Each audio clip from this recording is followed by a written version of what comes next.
मित्रों नमस्कार। मैं एडवोकेट सुहेंदु जयपुरिया अपने इस channel legal advice by advocate Suhendu Jaipuria में आपका स्वागत करता हूं। मित्रों, यहाँ पर जो लीगल एडवाइस दिया जाता है वह बिल्कुल फ्री है, लेकिन यदि आप लीगल एडवाइस प्रॉपर तरीके से चाहते हैं, डिटेल में चाहते हैं, जिसमें कि डॉक्यूमेंट को भेजने की आवश्यकता होती है, तो डॉक्यूमेंट यदि आप भेजते हैं तो उसका कुछ चार्ज है और उस चार्ज के बाद आपको प्रॉपर तरीके से उसका डिटेल में एडवाइस आपको भेज दी जाती है।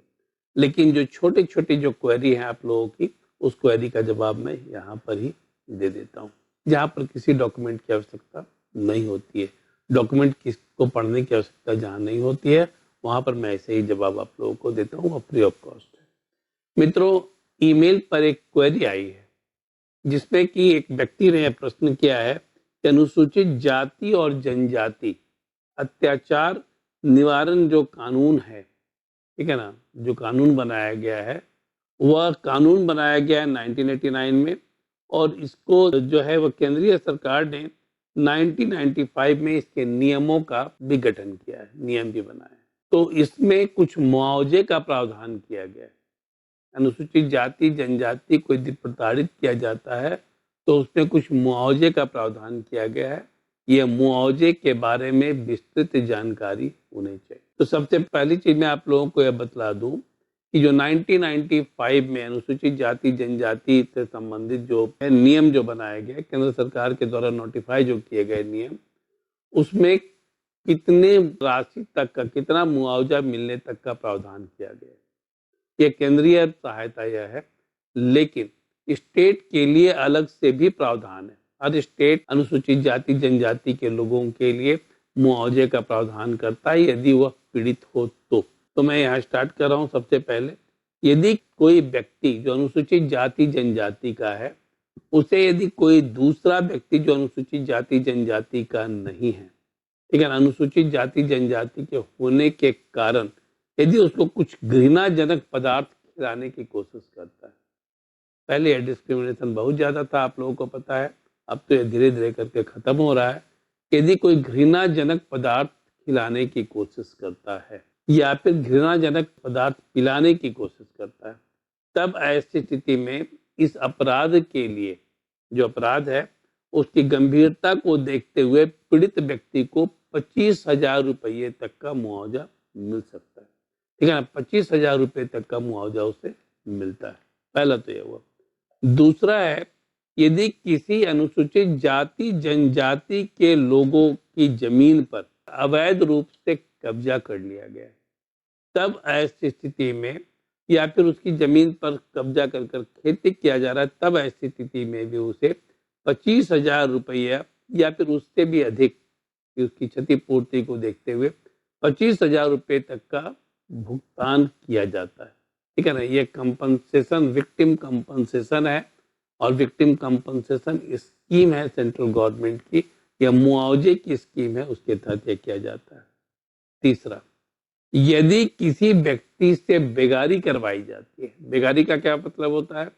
बेगारी का अर्थ होता है कि यदि कोई व्यक्ति से बिना मजदूरी दिए हुए काम करवाया जाता है, तब ऐसी स्थिति में उसे भी, जब इस मुद्दे पर एफआईआर होता है, तो एफआईआर होने के बाद उसे 25,000 रुपये तक का मुआवजा दिया जाता है, ठीक है ना। यह फर्स्ट एफआईआर होने के समय 25%, और जब अपराध साबित हो जाता है तब ऐसी स्थिति में शेष जो राशि है 75% की वह दे दी जाती है। यदि किसी व्यक्ति को जो अनुसूचित जाति जनजाति का है, उसको मतदान के लिए रोका जाता है या फिर मतदान के लिए प्रभावित किया जाता है, ठीक है ना, अनुसूचित जाति जनजाति के होने के नाते, तब ऐसी स्थिति में उस व्यक्ति को, पीड़ित व्यक्ति को 25,000 रुपये का मुआवजा केंद्र सरकार के द्वारा मिलता है। अब यदि किसी व्यक्ति के ऊपर झूठी कानूनी कार्रवाई कर दी गई, जो अनुसूचित जाति जनजाति का व्यक्ति है, उसके ऊपर झूठा मुकदमा डाल दिया गया, तब ऐसी स्थिति में क्या होगा? तब ऐसी स्थिति में उससे 25,000 रुपये का मुआवजा दिया जाता है। ये केंद्र सरकार ने जो अधिसूचित किया उसकी बात मैं कर रहा हूँ।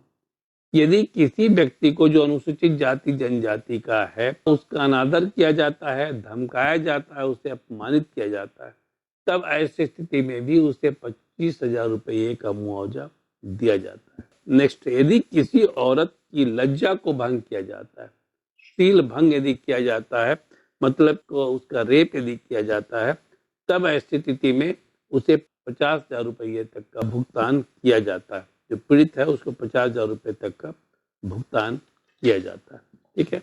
इसके बाद आपका है कि यदि किसी व्यक्ति को जो अनुसूचित जाति जनजाति का है उसको परंपरागत मार्ग जो है, जो रास्ता है जाने का, उसके अधिकार से वंचित किया जाता है, तब ऐसी स्थिति में उसे तो उसका अधिकार तो सरकार दिलाती है कि उस रास्ते पर वह चले, और साथ ही साथ उसे 1 लाख रुपए तक का भुगतान भी उसे किया जाता है। तो यह सारी चीजें जो है वो केंद्र सरकार के द्वारा अधिसूचित सूचना जारी की गई है 1995 में, उसके तहत की गई है। यदि किसी व्यक्ति को इस आधार पर घर छोड़ने के लिए मजबूर किया जाता है कि वह अनुसूचित जाति जनजाति का है, तब उसे 25,000 रुपये का भुगतान किया जाता है, और साथ ही साथ यदि उसका मकान नष्ट कर दिया गया हो तो उसको बनाने की पूरी लागत सरकार के द्वारा दी जाती है। यदि कोई व्यक्ति अनुसूचित जाति जनजाति के खिलाफ झूठी गवाही देता है, तब ऐसी स्थिति में उस व्यक्ति को जिसके खिलाफ झूठी गवाही दी गई है, जो अनुसूचित जाति जनजाति का है, जो विक्टिम है, उसे 1 लाख रुपए तक का जो है वह हर्जाना दिया जाता है, और जो नुकसान होता है उसकी पूरी भरपाई की जाती है। अब यदि किसी अनुसूचित जाति जनजाति के व्यक्ति को किसी पब्लिक सर्वेंट के द्वारा, लोक सेवक के द्वारा यदि सताया जाता है और वह उससे पीड़ित है, तब ऐसी स्थिति में जो पीड़ा उसे पहुंची है उसका पूरा हर्जाना सरकार उसे देती है। ठीक है। जो भी उसे पीड़ा पहुंची है, जो भी उसे क्षति पहुंची है, उसका पूरा का पूरा हर्जाना सरकार उसे देती है। तो यह सारी चीजें जो है कि जो कि केंद्र सरकार के द्वारा अधिसूचित की गई है अनुसूचित जाति जनजाति के लोगों के लिए।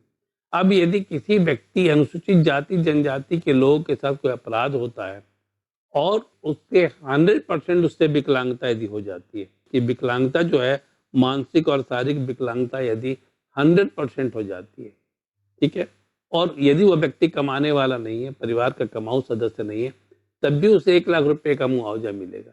और यदि वह व्यक्ति कमाने वाला है और उससे ही घर चलता है तो उसे जो है वह 2 लाख रुपए तक का मुआवजा दिया जाएगा। तो ये सारी चीजें जो है वह जो अधिसूचना जारी की गई है 1995 में, उसके द्वारा किया गया है।